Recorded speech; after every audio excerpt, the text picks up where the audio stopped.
कलयुग कैसा होगा इस युग के अंत का समय जाने धर्म ग्रंथों के अनुसार। कलयुग को लेकर तमाम तरह की बातें होती रहती हैं। ऐसे में इसे लेकर हर कोई चिंतित ही दिखाई पड़ता है कि आने वाला समय कैसा होगा। ऐसे में आज हम आपको कलयुग से जुड़ी उन खास रोचक बातों को बताएंगे जो अनेक धर्म ग्रंथों में लिखी है। पंडित सुनील शर्मा के अनुसार ब्रह्मवैवर्त पुराण में कलयुग के बारे में बहुत कुछ बताया गया है। वही अभी कलयुग चल रहा है और द्वापर युग के समाप्ति के बाद कुल 5000 वर्ष बीते हैं। अधर्म फैलना शुरू हो गया है। ऐसे में अब इंसानों ने एक दूसरे पर भरोसा करना बंद कर दिया है।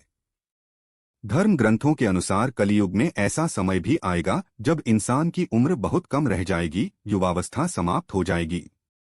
आने वाले समय में 20 की उम्र में ही आएगा बुढ़ापा। ग्रंथों में इस सृष्टि के आरंभ से अंत तक के काल को 4 युगों यानी सतयुग, त्रेतायुग, द्वापर युग व कलियुग में बांटा गया है। कलियुग में 16 वर्ष की आयु में ही लोगों के बाल पक जाएंगे और वे 20 वर्ष की आयु में ही वृद्ध हो जाएंगे। युवावस्था समाप्त हो जाएगी। यह बात सच भी प्रतीत होती है, क्योंकि प्राचीन काल में इंसानों की औसत उम्र करीब 100 वर्ष रहती थी। उस काल में 100 वर्ष से कहीं अधिक जीने वाले लोग भी हुआ करते थे, लेकिन आज के समय में इंसानों की औसत आयु बहुत कम 60 से 70 वर्ष हो गई है। भविष्य में भी इंसानों की औसत उम्र में कमी आने की संभावनाएं काफी अधिक हैं, क्योंकि प्राकृतिक वातावरण लगातार बिगड़ रहा है और हमारी दिनचर्या असंतुलित हो गई है। पुराने समय में लंबी उम्र के बाद ही बाल सफेद होते थे, लेकिन आज के समय में युवा अवस्था में ही स्त्री और पुरुष दोनों के बाल सफेद हो जाते हैं। जवानी के दिनों में बुढ़ापे के रोग होने लगते हैं। पुरुष होंगे स्त्रियों के अधीन। भगवान नारायण ने स्वयं नारद को बताया है कि कलयुग में एक समय ऐसा आएगा जब सभी पुरुष स्त्रियों के अधीन होकर जीवन व्यतीत करेंगे। हर घर में पत्नी ही पति पर राज करेगी। पतियों को डांटपट सुनना पड़ेगी। पुरुषों की हालत नौकरों के समान हो जाएगी। गंगा भी लौट जाएगी वैकुंठ धाम। कलयुग के 5000 साल बाद गंगा नदी सूख जाएगी और पुनः वैकुंठ धाम लौट जाएगी। जब कलयुग के 10,000 वर्ष हो जाएंगे तब सभी देवी देवता पृथ्वी छोड़कर अपने धाम लौट जाएंगे। इंसान पूजन कर्म, व्रत, उपवास और सभी धार्मिक काम करना बंद कर देंगे। अन्न और फल नहीं मिलेंगे। एक समय ऐसा आएगा जब जमीन से अन्न उपजना बंद हो जाएगा। पेड़ों पर फल नहीं लगेंगे। धीरे धीरे ये सारी चीजें विलुप्त हो जाएंगी।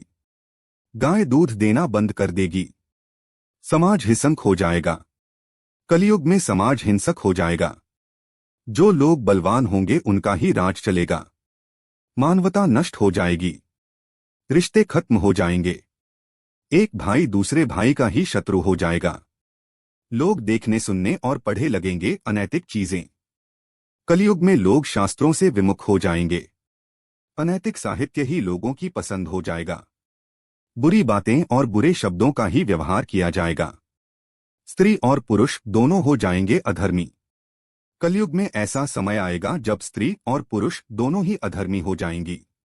स्त्रियां पतिव्रत धर्म का पालन करना बंद कर देगी और पुरुष भी ऐसा ही करेंगे। स्त्री और पुरुषों से संबंधित सभी वैदिक नियम विलुप्त हो जाएंगे। चोर और अपराधियों की संख्या बहुत अधिक हो जाएगी। कलयुग में चोर और अपराधियों की संख्या इतनी अधिक बढ़ जाएगी कि आम इंसान ठीक से जीवन जी नहीं पाएगा। लोग एक दूसरे के प्रति हिंसक हो जाएंगे और सभी के मन में पाप प्रवेश कर जाएगा। कल की अवतार करेगा अधर्मियों का विनाश। कलयुग के अंतिम काल में भगवान विष्णु का कल की अवतार होगा। यह अवतार विष्णुशा नामक ब्राह्मण के घर जन्म लेगा। भगवान कल की सभी अधर्मियों का नाश करेंगे। भगवान कल की केवल 3 दिनों में पृथ्वी से समस्त अधर्मियों का नाश कर देंगे और बहुत सालों तक विश्व पर शासन कर धर्म की स्थापना करेंगे। युग के अंत में ऐसे आएगा प्रलय। कलयुग में अंतिम समय में बहुत मोटी धारा से लगातार वर्षा होगी, जिससे चारों ओर पानी ही पानी हो जाएगा। समस्त पृथ्वी पर जल हो जाएगा और प्राणियों का अंत हो जाएगा। इसके बाद 1,70,000 वर्षों का संधिकाल, एक युग के अंत और दूसरे युग के प्रारंभ के बीच के समय को संधिकाल कहते हैं। संधिकाल के अंतिम चरण में एक साथ 12 सूर्य उदय होंगे और उनके तेज से पृथ्वी सूख जाएगी और पुनः सत्ययुग का प्रारंभ होगा। धर्म ग्रंथों के अनुसार जब जब धर्म की हानि होती है, ईश्वर अवतार लेकर अधर्म का अंत करते हैं। हिंदू धर्म में इस संदेश के साथ अलग अलग युगों में जगत को दुख और भय से मुक्त करने वाले ईश्वर के कई अवतारों के पौराणिक प्रसंग हैं। दरअसल इनमें सच्चाई और अच्छे कामों को अपनाने के भी कई सबक हैं। साथ ही इनके जरिए युग के बदलाव के साथ प्राणियों के कर्म, विचार व व्यवहार में अधर्म और पाप कर्मों के बढ़ने के भी संकेत दिए गए हैं।